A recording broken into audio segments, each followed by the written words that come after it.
Bapak Ibu Saudara. Shalom. Apa kabar Bapak Ibu Saudara? Semua dalam sukacitanya Tuhan luar biasa. Ada amin. Hari ini Paskah ya, kebangkitan Yesus. Hari Jumat kemarin yaitu tentang Jumat Agung. Ya, ini peristiwa ribuan tahun yang lalu, 700 tahun sebelum Yesus datang sudah diinformasikan oleh Yesaya dalam Yesaya 53 ayat 6 sampai dengan 7. Bahwa sekalipun kita sesat seperti domba, tapi segala kejahatan kita akan dilimpahkan kepada dia. Dia yang tadinya tidak mengenal dosa menjadi mengenal dosa karena saudara. Nah, ini harus jelas dulu nih kalimat kita di sini poinnya. Ya kalau saudara selalu bilang Passover dan segala macam, lihat waktu bangsa Israel ada di Mesir 430 tahun. Dan kemudian ada tulah diberikan untuk bangsa Mesir. Dan salah satu tulah adalah membunuh anak sulung. Maka mereka harus nge-cross dengan darah di setiap ambang pintu mereka masing-masing. Khusus orang Israel. Jadi ketika terjadi tulah dilewati. Itu berarti ada pertolongan Tuhan. Nah yang saya mau berbicara hari ini adalah ada 5 masterpiece Allah. 5 masterpiece Allah 4 sudah digenapi. Yang pertama kelahirannya sudah digenapi. Maka tanggal 25 Desember di kalender nasional kita ada tulisan tuh. Kelahiran Isa Al-Masih. Itu dia. Yang kedua masterpiece-nya adalah yaitu kematiannya. Kematiannya sudah digenapi. Maka kemarin kita libur tuh. Ditulis di bawah. Kematian Isa Al-Masih. Terus kemudian masterpiece yang ketiga, kebangkitan Isa Al-Masih. Hari ini Paskah. Coba lihat deh, saudara-saudara kita itu melihat Paskahnya dipikir hari Jumat kemarin. Jumat kemarin itu Jumat Agung. Hari Minggu ini lihat, kita libur kan tanggal merah. Tapi lihat di footnote-nya gak ada tulisan kebangkitan Isa Al-Masih. Kecuali kita yang buat kalendernya sendiri. Kalau nasional tidak ditulis di bawah kebangkitan Isa Al-Masih, tidak ditulis. Kenapa tidak ditulis? Dia tidak mau mengakui Yesus bangkit. Maka kebangkitannya sudah digenapi. Yang keempat, kenaikan ke surga sudah digenapi. Diakui oleh Indonesia. Nanti tanggal 5 Mei kita libur lagi. Lihat di bawah tulisan, kenaikan Isa Al-Masih. Hanya tinggal satu pekerjaan Tuhan yang besar yang belum digenapi. Kedatangannya kedua kali. Jadi kalau dari 5, 4 sudah digenapi. 1 pasti dia datang. Kapan bisa selesai saya khotbah? Tapi saya yakin semua masuk surga ya. Kecuali kegendutan dilepasi overweight ya. Semua yakin saudara masuk surga, semua yakin? Oke lihat, dari 5 berapa yang sudah digenapi? 4. Tinggal berapa? 1. Oke, kalau kelahirannya diakui, kematiannya diakui, kebangkitan tidak diakui, kenaikan ke surga diakui. Logika saya adalah, bagaimana mungkin orang naik kalau dia sudah mati tanpa lewat sebuah kebangkitan? Makanya cerita itu dibangun, bahwa Yesus itu tidak pernah bangkit. Tapi lihat, gurumu itu dicuri mayatnya, lihat. Maria pun juga berpikir hal yang demikian. Kenapa tidak mau mengakui kebangkitan? Hari ini adalah klimaks dengan kebangkitan Yesus. Tanpa kebangkitan, maka iman kita sia-sia. Tanpa kebangkitan, gereja tidak ada arti. Tanpa kebangkitan, pemberitaan firman Tuhan hari ini adalah sia-sia. Lebih baik kita hidup dalam dosa. Dan karena kenapa? Tidak ada pengharapan. Nah, yang membuat kita kuat sampai hari ini, bahwa dia bangkit dan memberikan kemenangan buat saudara. Yang setuju katakan. Oke, kita bagian firman Tuhan ini kita akan baca yuk. Satu bagian firman Tuhan dalam 1 Korintus pasal ke-15. Korintus pasal 15 kita akan baca perlahan-lahan dan kita akan merenungkan bagian firman Tuhan ini. Kita akan melihat bahwa kebangkitan Yesus memberikan kuasa dan pengharapan bagi kita. Ada kuasa dan ada pengharapan. Yuk kita akan baca di ayat yang pertama Bapak Ibu Saudara. 1 Korintus pasal yang ke-15 ayat yang pertama. Sudah dapat semuanya? 1, 2, 3, ya.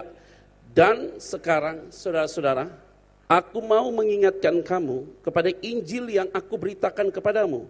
Dan yang kamu terima. Dan yang di dalamnya kamu teguh apa? Bapak Ibu Saudara, saya mau sampaikan, jangan percaya pendeta ngomong apa. Jangan mengkultuskan pendeta. Pendeta tidak menyelamatkan saudara. Tapi yang paling penting adalah Injil yang kita beritakan ini harus punya power. Kita bisa hari ini teguh berdiri karena ada firman Tuhan. Ada amin? Jadi kalau ada pendeta berkhotbah dan dia tidak baca Alkitab, jangan mau dengar. Dia bukan seorang pembicara, tapi dia seorang motivator. Tapi seorang pembicara adalah dia harus kembali kepada kebenaran firman Tuhan. Hari ini kita teguh berdiri karena ada firman Tuhan. Lihat ya, baik-baik. Kalau kita mengkultuskan pendeta, lihat baik-baik. Pendeta itu jadi dewa buat kita loh. Wah, kalau pendeta itu yang khotbah, powernya dahsyat, urapannya bahasa. Saya mau sampaikan, Tuhan yang kita layani sama. Siapapun di tempat ini yang melayani, ingat baik-baik, kita melayani Tuhan yang sama yang memberikan kita urapan dan hikmat. Yang setuju katakan, lihat pendeta kita kecewa. Pasti.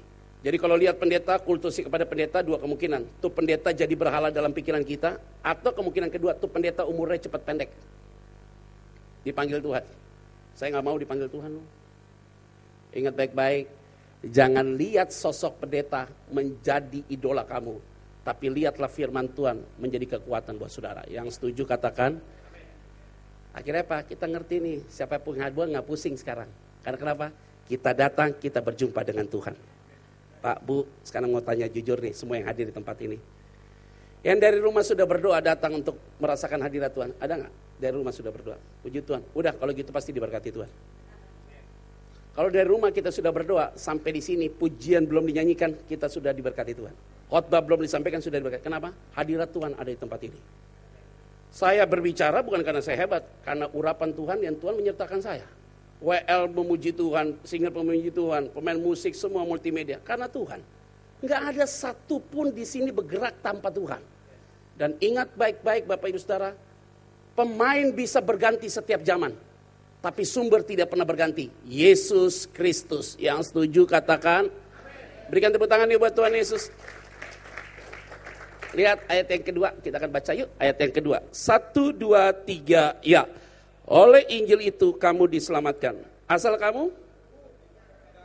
Seperti yang telah kuberitakan kepadamu. Kecuali kalau kamu telah sia-sia saja menjadi apa? Loh. Apakah hari ini saya khotbah supaya saudara diselamatkan? No. Mau Yesus datang 4 kali, 10 kali dia disalibkan, tetap gak akan bisa mengubah hatimu. Artinya apa? Ingat baik-baik. Engkau bertobat bukan karena perkataan apapun. Tapi engkau bertobat karena waktu Tuhan untuk menjamah saudara lewat firman Tuhan. Saudara yakin dan percaya? Hari ini engkau diselamatkan. Bukan karena orang lain. Tapi engkau diselamatkan karena waktu Tuhan untuk menjamah setiap kita dalam ruangan ini. Yang setuju katakan. Saya pelayanan di satu penjara, penjaranya gak usah disebut, kondisinya gak usah disebut. Karena direkam. Di penjara ini hukuman mati semua. Saya masuk ke dalam. Waktu saya masuk ke dalam ada yang kenalan sama saya. Pak, hukuman saya hukuman mati Pak. Oh iya, kasusnya apa? Saya bunuh satu keluarga, itu dagingnya saya makan. Serem lu. Ada yang masuk ke dalam lagi, dia bilang, Pak ada satu artis Pak, pacar yang saya bunuh Pak di salah satu hotel. Wah serem loh. Saya berdua sama teman saya masuk ke penjara ini. Penjara ini semua hukuman mati. Lokasi gak perlu dikasih tahu, tempatnya gak perlu kasih tahu. Saya duduk sama teman saya di depan. Teman saya bilang gini sama saya, baru pertama kali dia masuk penjara ini. Kak, kira-kira kita bisa pulang gak? Bisa. Kemana? Rumah bapak yang kekal. Takut dia, takut mati dia. Gak lama datang tuh yang mau WL. WL-nya tuh Nafi juga. Pak Pendeta, dia panggil saya kakak. Kak, khotbah jam 9 kita mulai ibadah ya. Sampai jam 9.30. 9.30 kakak khotbah. Tapi selesai sampai jam 11. Saya bilang kelamaan. Khotbah tuh 10.15 udah cukup. Sampai jam 11 tuh 1,5 jam saya khotbah. Udah 10.15 saja. Jadi saya maju ke depan. Pimpin pujian 9 sampai 9.30 WL-nya. 9.30 saya khotbah. 10.15 saya berhenti khotbah, saya tutup iPad saya. Saya turun ke bawah, saya ngobrol sama napi-napi.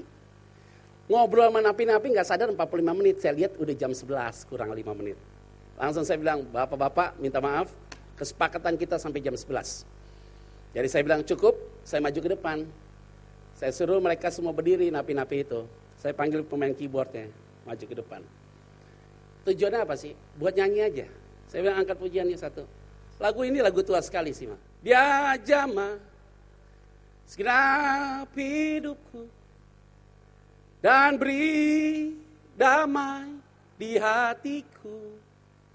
Semua telah berubah dan aku tahu Yesus jamah ku jadi baru. Saya waktu nyanyi kayak gitu semua napi diem. Kayak pagi ini nih, pada diem semua nih napi. Tahu lagu ini gak yuk? Nyanyi sama-sama yuk. Dia jamah senang hidupku dan beri damai di hatiku. Semua telah berubah dan aku tahu Yesus jamah ku jadi baru. Wah, ini lagu luar biasa sekali. Waktu lagu itu dinyanyikan, itu napi-napi itu. Saya nggak suruh mereka bertobat, tidak. Tapi mereka pegang kursi itu, mereka menangis teriak, aku malu Tuhan. Wah, dia minta ampun loh, nangis-nangis tuh napi-napi. Badan boleh gede, muka serem, nangis juga. Selesai, ingat baik-baik, turun ke bawah, saya doakan satu-satu. Akhirnya saya menyimpulkan, orang sebesar apapun, sekeras apapun, sejahat apapun, kalau Roh Kudus jamah orang itu, tidak ada satu orang pun yang kuat. Karena kenapa? Yang mengubah hati kita, bukan pinternya kita bicara, tapi pinternya Tuhan untuk menjamah kita lewat apapun, dan dia bisa mengerjakan dalam hidupmu hari ini sampai selamanya. Yang setuju katakan, berikan tepuk tangan dia buat Tuhan Yesus.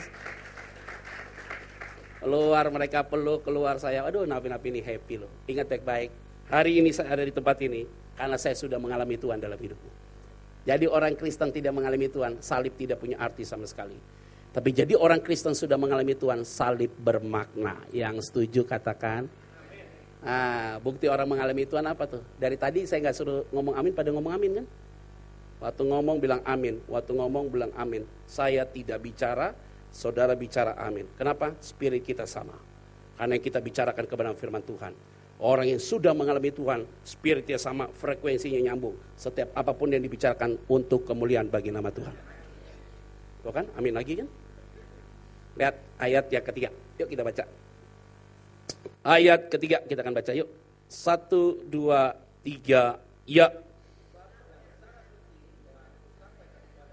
Yaitu apa yang telah kuterima sendiri. Ialah. Stop. Yesus sudah mati karena apa? Pak, Bu, kemarin Good Friday ada ibadah ya Pak? Di sini ya. Pak Thomas kasih tahu ada ibadah di sini. Setelah sekian tahun ya Pak, baru ada ibadah. Hebat nih. Masih ingat cerita tentang drama drama Jumat Agung? Ada 4 orang yang perlu kita catat. Yang pertama Barnabas, yang kedua Simon dari Kirene, yang ketiga penjahat yang di samping, yang keempat penjahat yang di samping. Perhatikan baik-baik. Waktu saat itu mereka pada teriak kepada Pilatus. Dia bilang begini nih, rakyat pada teriak pada Pilatus. Pilatus, ya sudahlah, bebaskanlah Barabas ini. Pilatus ngomong apa? Orang ini nggak pernah aku dapati dia salah. Maksudnya Yesus. Aku tidak bertanggung jawab terhadap darah orang ini loh. Rakyat pada teriak, kalau begitu kamu gak mau tanggung dia, biarlah darah orang ini kami tanggung bersama dengan anak-anak kami. Kalimat itu lupa ditarik oleh orang Yahudi sampai hari ini. Maka Israel sampai hari ini sangat takut. Karena kenapa? Itu negara-negara paranoid. Yaitu apa? Darah selalu tertumpah di Israel. Ingat baik-baik, perkataan itu menjadi kutuk. Hari ini berkat kita sederhana. Stop ngomong negatif. Karena setiap negatif ditangkap oleh iblis dan itu akan jadi kenyataan. Perkatakan perkataan yang positif. Yang setuju katakan. Suami gak bekerja bilang, ya aku yakin pasti kamu bekerja. Istriku pasti dipulihkan, anak-anakku dipulihkan. Stop ngomong komplain, tapi belajar untuk bersyukur. Hebat, langsung bilang gitu. Oke, ditanya sama Pilatus, jadi mau kalian apa? Kami minta Barabas diturunkan. Oke, Yesus disalibkan. Ingat dia menggantikan siapa? Barabas. Barabas dibebaskan dari sebuah hukuman salib, benar.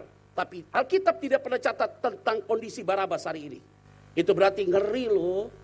Dia sudah merdekakan kita, udah bebaskan dari sebuah hukuman. Ngerinya apa? Tidak ada catatan sejarah tentang Barabas. Bisa jadi Barabas terhempas habis. Jadi orang Kristen salib boleh besar, tapi tidak mengalami Tuhan, posisi kita seperti Barabas.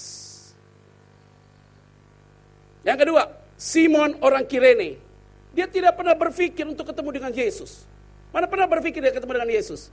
Dia hanya pergi ke Yerusalem untuk ikut perayaan Paskah. Waktu dia ikut pergi ke Yerusalem, tiba-tiba ada pasukan Romawi bertemu dengan Simon. Siapa namamu? Simon. Dari mana kamu? Kirene. Ambil salib itu dan bawa tolong orang itu. Ketika Simon pegang salib itu, dia melihat Yesus dianiaya. Dia lihat Yesus dicambuk, diludahi. Dia lihat terus ketaatan Yesus. Maka Simon menjadi percaya kepada Yesus. Buktinya apa? Anak-anaknya Alexander dan Rufus dalam Alkitab dikatakan sebagai anak-anak yang luar biasa. Alkitab berkata, Alexander sebagai tokoh gereja luar biasa. Artinya apa? Kita yang tidak seharusnya menanggung beban salib itu. Tapi kalau kita bisa menanggung beban salib itu berkat yang terindah dari Tuhan. Bapak Ibu Saudara, jadi selalu ditekan. Jadi orang Kristen selalu tekan. Tapi ingat, Tuhan pasti bela orang yang ditekan oleh Tuhan. Orang yang diempaskan oleh Tuhan pasti diangkat. Perhatikan siapa? Yusuf. Dibuang, dilecehkan. Tapi dia memelihara hidup keluarganya. Hari ini ingat, tidak apa-apa hari ini kita ada dalam padang gurun. Besok Tuhan akan bawa kita masuk dalam tangannya Tuhan. Saya bawa istri saya nih, yang paling cantik. Di rumah ya Maya. Saya bawa istri saya ikut ibadah memang. Jarang saya kadang-kadang bawa sekali kalau memang lagi waktunya kosong. Karena anak-anak juga harus ke gereja. Aduh, pernikahan kami sudah jalan sampai hari ini. Kita lewat sebuah tantangan di awal loh. Masalah disakiti dalam pelayanan serem. Makanya saya selalu bilang begini. Melayani lebih serem daripada kerja di luar. Khusus di sini gak ada. Orangnya baik-baik. Loh, semakin banyak orang tahu firman Tuhan, mengerti firman Tuhan. Aduh, lebih serem pelayanan, lebih serem. Tusukannya lebih serem, dahsyat dan ajaib. Ini tahun ke-20 saya melayani Tuhan. Gak nanya ya, saya kasih tahu. Saya melayani dari usia 21 tahun sampai 41 tahun. Udah melayani kita Pak dalam model yang apapun. Aduh, kalau bukan Tuhan yang selamatkan saya, aku gak mau melayani Tuhan. Ngeri. Dia bisa gini sama kita loh. Besok ditusuk. Bisa begitu tuh melayani itu. Hebat tuh, dahsyat dan ajaib. Maka saya mau sampaikan Pak, Bu, tapi saya yakin GB sini gak ada. Baik-baik, ini kelihatan wajah-wajahnya surga semua. Loh, saya mau kasih tahu Pak, Bu, ingat baik-baik nih. Melayani Tuhan, jangan cari tahu isi dapur orang. Saya diajak makan di PIK sama jemaat. Waduh, tuh enak banget makan lindung itu. Pas mau makan lidah kayak mau narik terus. Gurame asam manisnya enak banget. Kok rasanya ini enak banget sih makanan. Restorannya sih biasa banget. Temboknya juga, tapi ngantri orang. Jemaat tanya, Pak, bungkusnya buat istri ya? Wah, saya gak bilang tolak. Iya, enak banget soalnya. Saya bilang, udah Pak, saya mau ke toilet dulu. Saya ke toilet belakang. Toilet pas lewat dapur kan, pas saya lihat dapur, itu Tuhan Yesus, gak jadi bungkus lu saya. Ngerti mas saya? Melayani Tuhan di atas saja, gak usah masuk ke dalam. Kalau masuk ke dalam 2 kemungkinan, mentalmu siap atau tidak.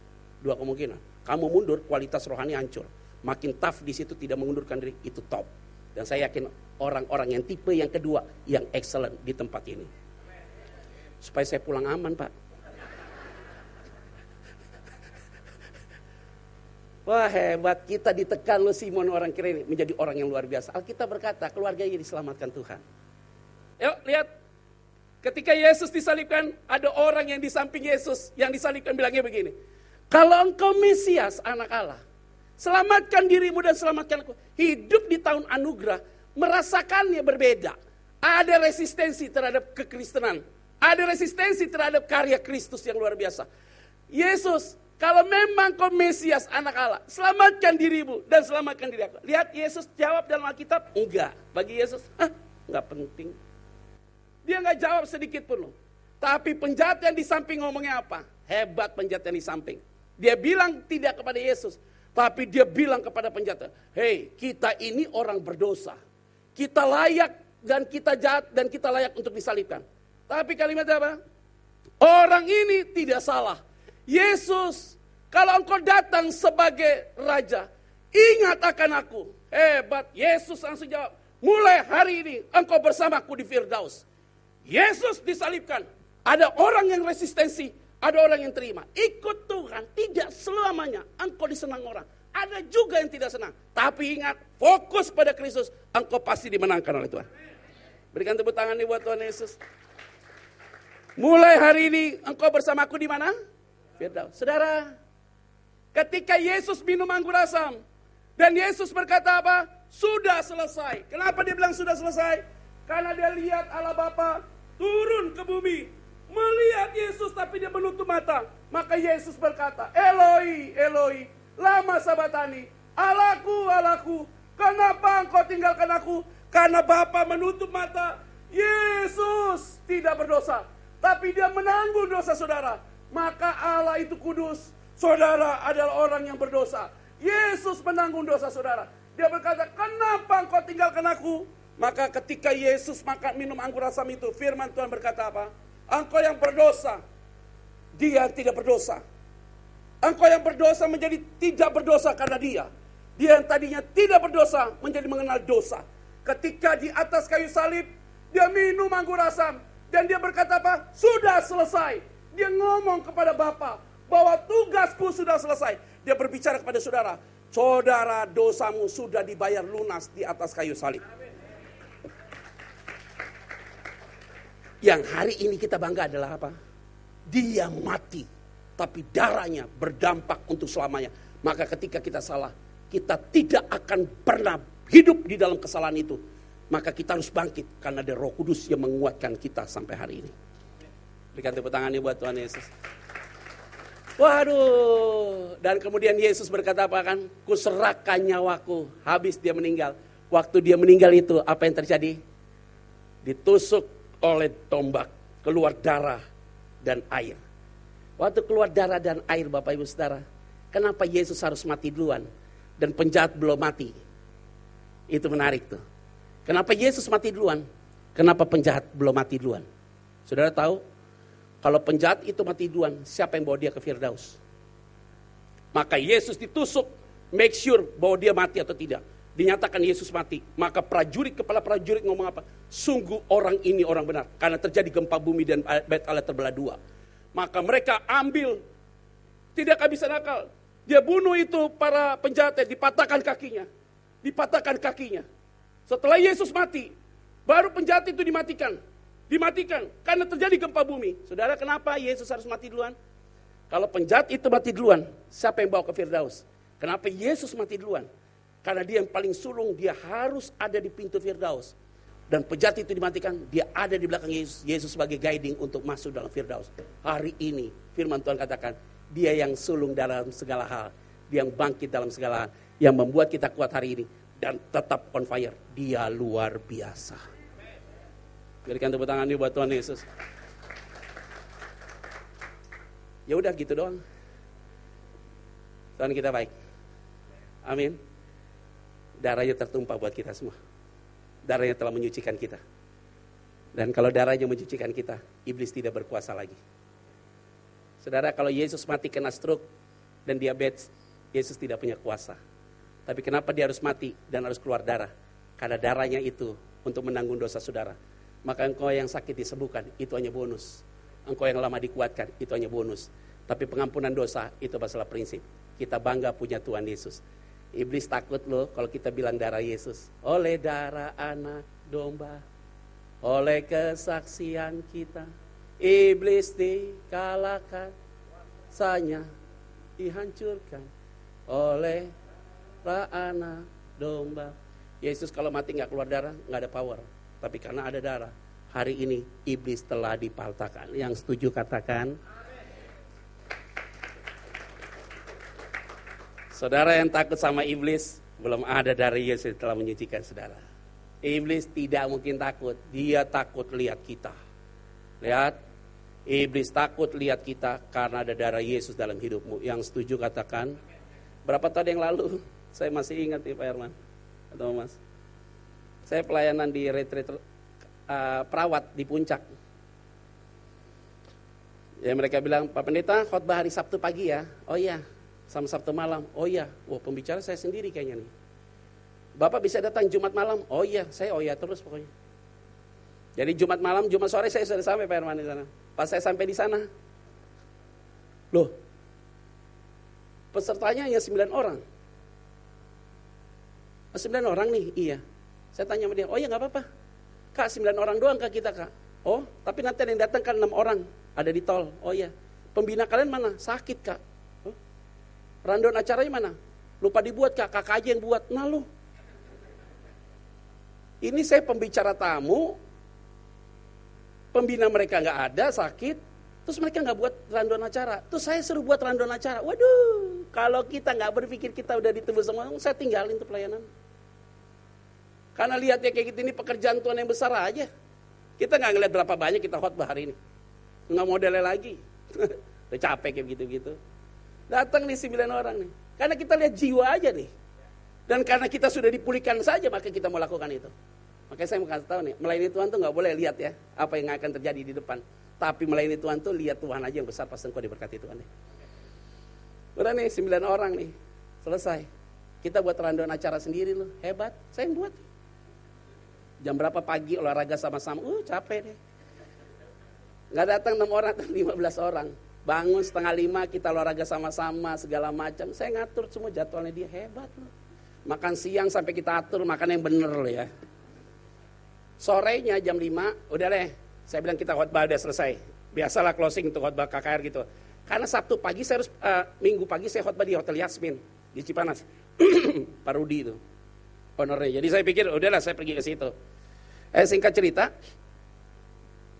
tiba-tiba pas selesai berdoa, loh, saya lihat ada satu putri di depan saya itu, matanya mondar-mandir dia, muter. Lidahnya julur keluar. Wah, ini kerasukan setan. Jadi saya buka mata langsung, saya bilang, dalam nama Yesus, dalam nama Yesus. Dia lemes, dia turun. Temannya bilang gini, Kak, ini gak kerasukan setan, Kak, kena emah. Emah? Kerasukan setan ke emah? Saya bilang, udah, ini saya udah tahu nih. Enggak nih emah, Kak, udah biasa di kosan gini. Enggak, udah. Kalian nih bagaimana sih kita yang khotbah kok? Udah selesai nih, jadi kita berdoa nih, selesai. Lama-lama kok saya nggak puas, kayaknya nih ada sesuatu belum tuntas gitu loh. Dia kayak nipu, hati-hati loh, setan tuh sering nipu loh. Dia seolah-olah keluar lepas, wow, haleluya, dia bisa ngomong haleluya loh. Puji Tuhan loh, mukanya kelihatannya seger loh. Nanti dia pergi, dia kumat lagi tuh setan tuh, di penipunya luar biasa. Jadi manifestasi kelihatannya segar pada hilang, pada enggak, masih ada dalam diri dia. Nah saya bilang saya udah mulai curiga, tapi saya dipanggil ke atas. Ya udah saya bilang gini, ini nomor telepon saya. Ada apa-apa kamu telepon saya. Keluar dari villa itu, rasa saya udah gak nyaman. 30 menit di jalan kayaknya rasaku gak nyaman. Di telepon, Pak Pendeta balik Pak. Kenapa? Ini kerasukan setan 10 orang. Katanya emak. Saya balik 10 orang perman kerasukan setan. Itu manifestasi semua loh. Manifestasi itu. Lompat. Saya bilang jangan dipusingin tuh orang yang kerasukan setan. Kita fokus 5 orang. 5 sama saya 6. Kita berdoa yuk minta Tuhan kuduskan kita. Nyanyi dalam nama Yesus, dalam nama Yesus. Ada kemenangan. Jangan ada yang tutup mata. Nyanyi aja terus. Jangan ada rasa takut sedikit pun. Jadi waktu kita nyanyi, nengking 10 orang, kepala kita pusing. Diamin aja. Baru kita lihat Allah bertata di atas pujian. Dalam nama Yesus, dalam nama Yesus. Iblis dikalahkan. Tuh teriak satu-satu tuh. Jadi waktu dia manifestasi, kita gak usah pusing, gak usah takut. Diamin aja. Overacting. Diamin aja dia. Lompat gitu. Diam dalam nama Tuhan Yesus. Satu-satu lepas.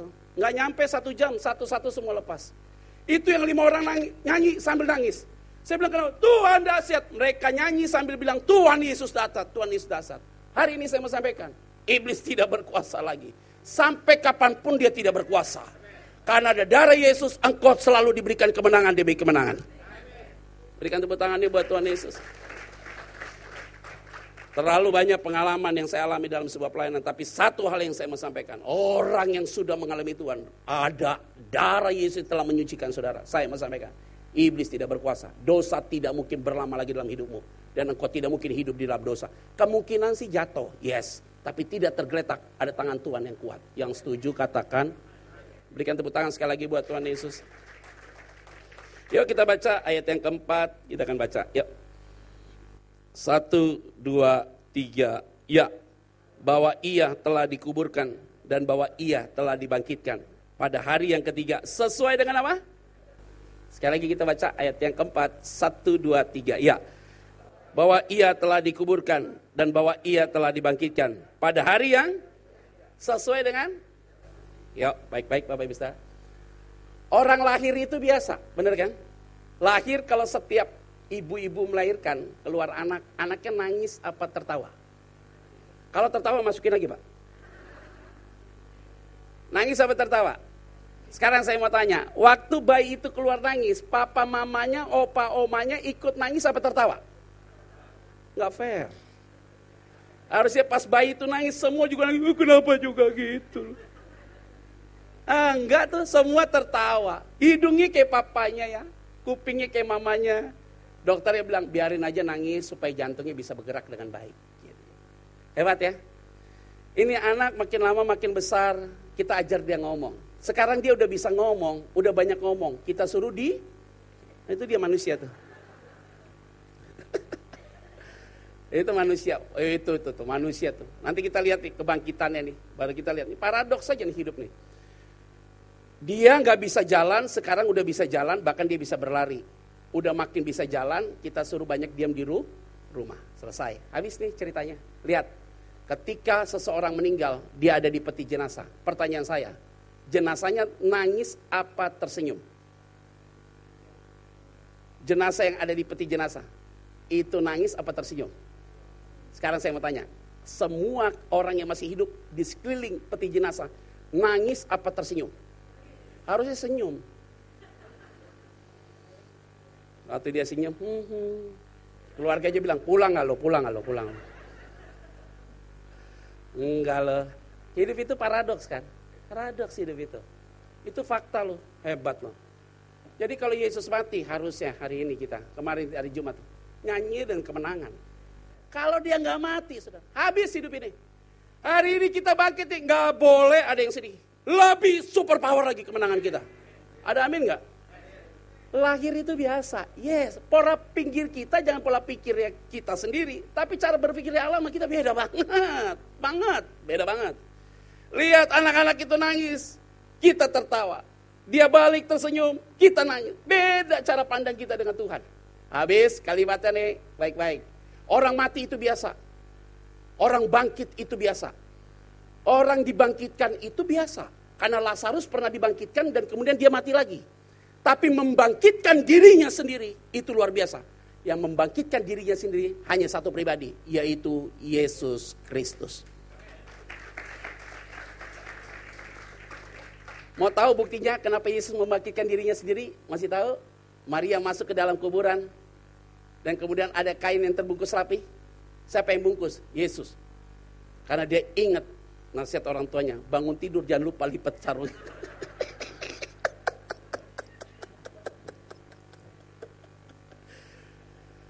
Aduh lucu banget ya. Pokoknya dia sudah bangkit. Dan karena dia sudah bangkit ada kemenangan. Kalau dia tidak bangkit selesai hidup kita. Dia bangkit ada kemenangan. Bapak Ibu Saudara, karena dia bangkit memberikan kita harapan dan luar biasa. Yang setuju katakan. Yuk, ayat berikutnya kita akan baca yuk. Kita lihat 14, 17, 20 kita akan baca. Ini dia penting bagi kita semua.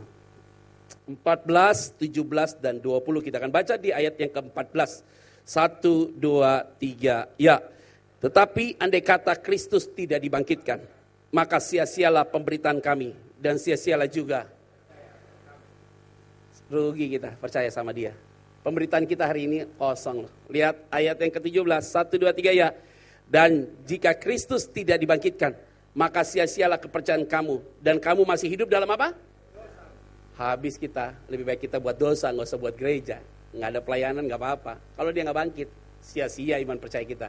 Pembelayanan kita habis. Saya ngomong hari ini pepesan kosong dan ngebohongi saudara semua. Lihat ayat 20, 1, 2, 3 ya. Tetapi yang benar ialah bahwa Kristus telah dibangkitkan dari antara orang mati. Sebagai yang sulung dari orang-orang yang telah apa? Sekali lagi ayat yang ke-20. 1, 2, 3 ya.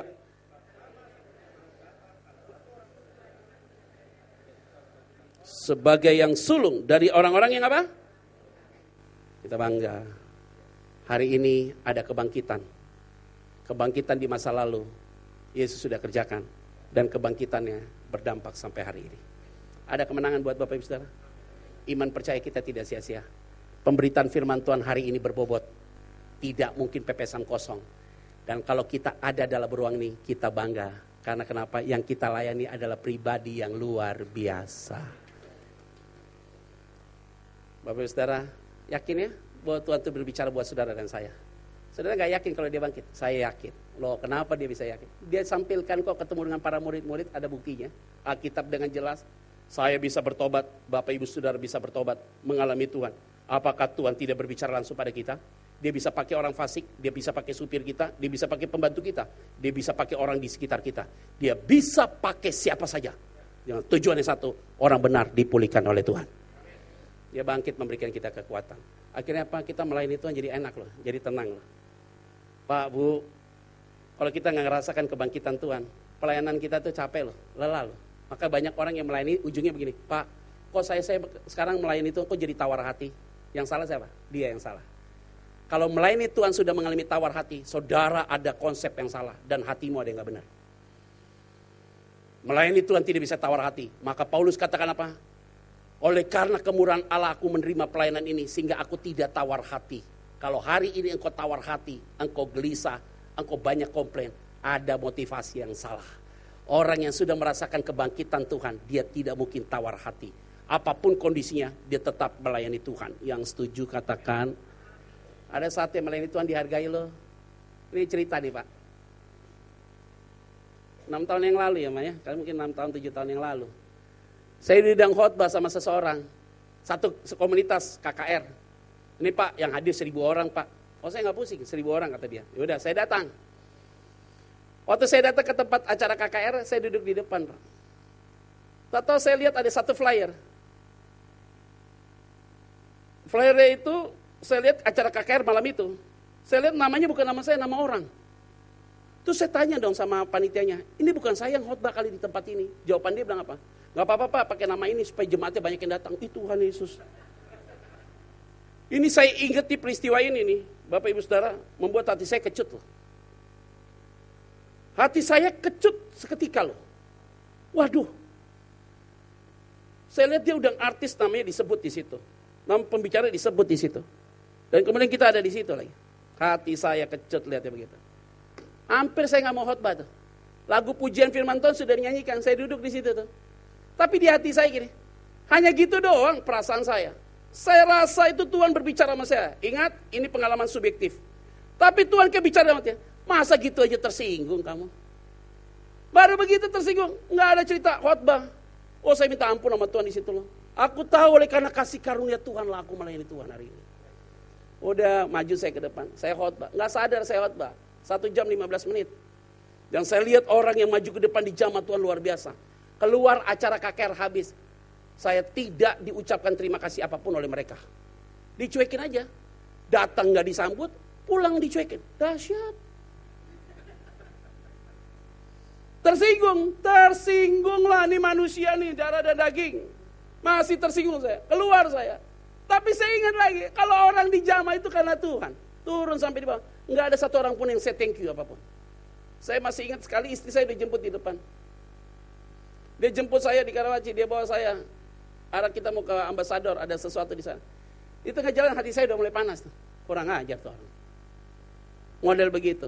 Saya lihat-lihat kalau nggak ngelihat Tuhan, kita udah tinggalkan Tuhan. Dan sampai hari ini saya mau sampaikan, peristiwa itu hanya sekerintil yang tidak penting. Satu hal, kalau kita bisa setia sampai hari ini. Bukan karena kita kuat, karena kita sudah merasakan kebangkitan Tuhan dalam hidup kita. Berikan tepuk tangannya buat Tuhan Yesus. Kita pernah diundang khotbah di satu daerah, naik pesawat yang bagus, duduk di first class, dijemput pakai mobil yang mewah, tidur di hotel bintang 5, apa-apa diadakan, segala sesuatu oke.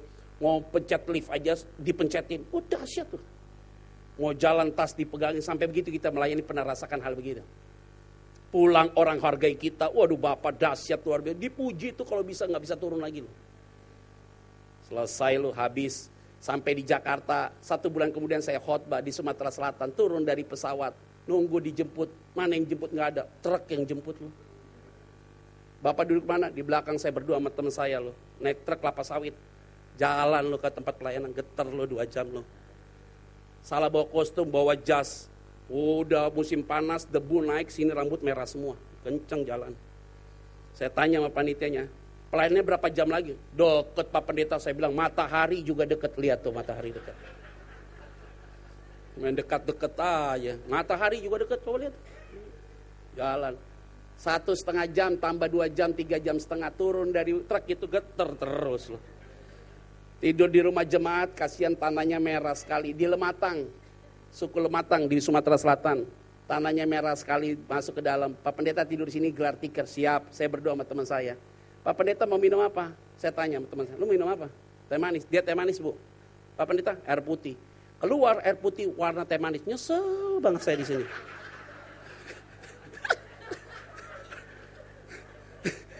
Saya tanya, Bu, saya pesen air putih warnanya kayak gini. Saya bilang, hikmat lu kayak Salomo, gue bilang. Dia pesen teh manis, warnanya udah bener dia. Minum, mau nggak mau minum, nggak boleh nggak minum loh. Wajar, kalau nggak minum tersinggung dia punya loh. Minum saya. Mau mandi Bu, mau mandi. Tuh Pak, di sana Pak, mandi. Bareng-bareng apa? Sapi lo, mandi bareng sapi. Udah, saya minggir dari tempat itu, kata Pak Ibu itu, Bu, pendeta di situ ada sumur Pak, Bapak mandi di situ. Sumur depan rumahnya dia, tapi sumurnya curiga, kok warnanya coklat, ada minyak-minyaknya. Saya curiga nih sumur, warna coklatnya giniin, minyaknya buang. Enggak, berapa menit kemudian warna minyak lagi sama coklat. Oh ini kacau nih, saya bilang. Tapi saya paksa lah mandinya tuh pakai pakaian dalam yang kertas gitu, terus tutup pakai kain tuh, kain basah. Nah itu kain udah dipakai 1000 umat tuh.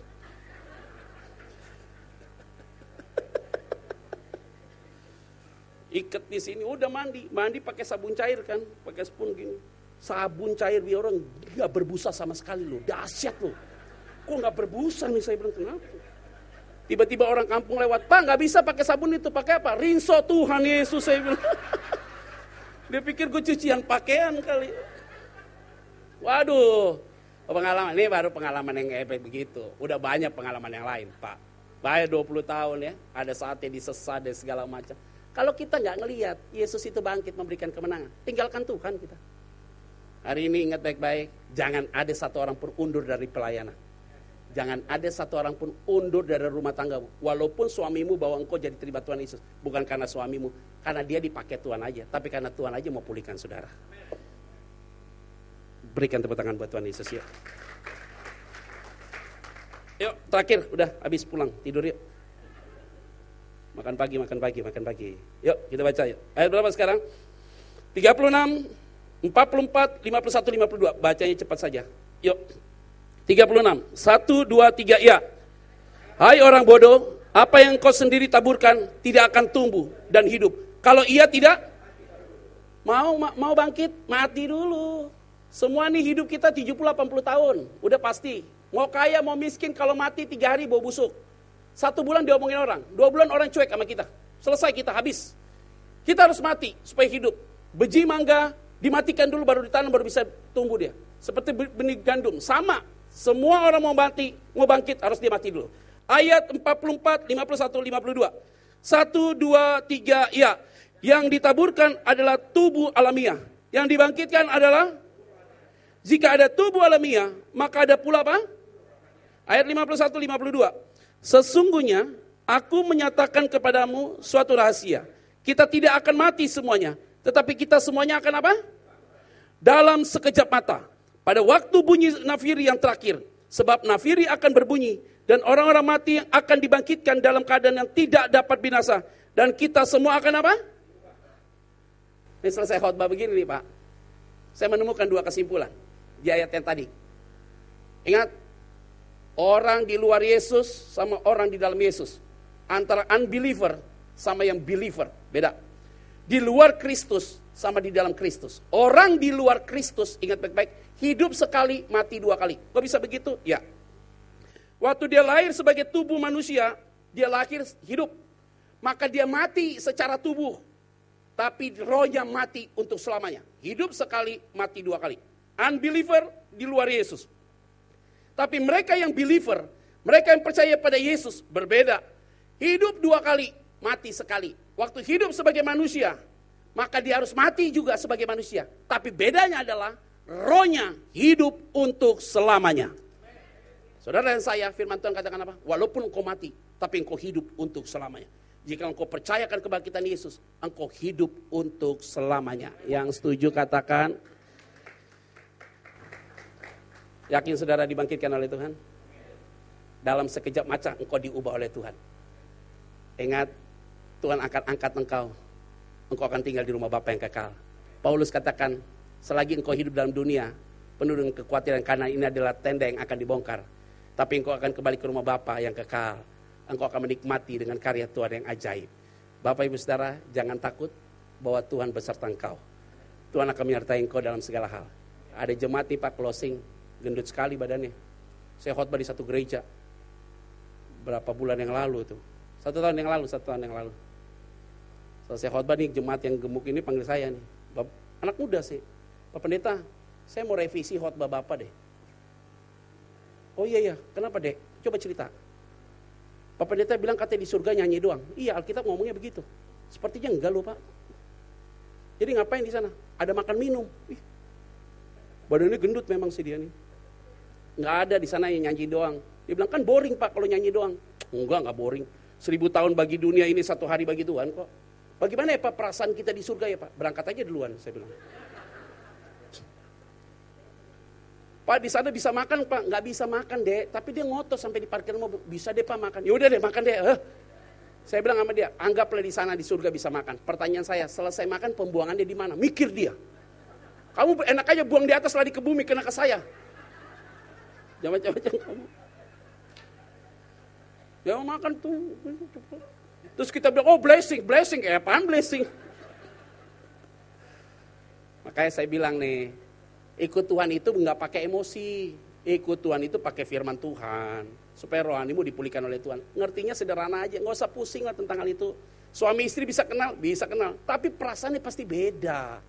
Abraham, Lazarus, orang kaya, bisa komunikasi loh. Bisa saling kenal. Tapi tidak mungkin ada change tempat. Tidak mungkin. Sekali keputusan Tuhan, tidak akan pernah diubah. Jadi paling penting hidup ini adalah di akhir hidupmu, engkau setia atau tidak. Tapi saya lihat wajah-wajahnya, semuanya setia. Tuhan Yesus memberkati, shalom. Saya undang kita semua bangkit berdiri Bapak Ibu Saudara. Puji nama Tuhan. Silakan Pak Yabes.